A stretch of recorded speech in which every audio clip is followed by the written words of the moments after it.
Hello guys, gusto nyo ba makuha yung emote ni Jiraiya? Umayos ka na. Wala mo kasi. Bago ang lahat kung hindi ka pa Sa nakapollow sa tuwing akin, kita. pindutin mo na yung button sa taas. Sorry, pero nga. So dito ay magsisimula na tayo. First pumunta sa TikTok. Pag na-open mo na TikTok mo, search mo lang ganito. Tapos pindutin mo ito. At dito gagawin mo lang yung pinapagawa ni Munton.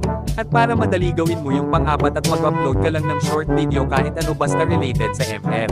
Bibigyan ko na kayo ng pro tulad nito, gayahin nyo lang. Submit lang tayo ng content na may hashtag na MLBBX Naruto. Make sure na huwag niyong alisin yung MLBBX Naruto para valid yung task. So dahil may 50 points na tayo, click lang natin yung spin. At ang unang makuha natin sa spin ay yung emote ni Jiraiya.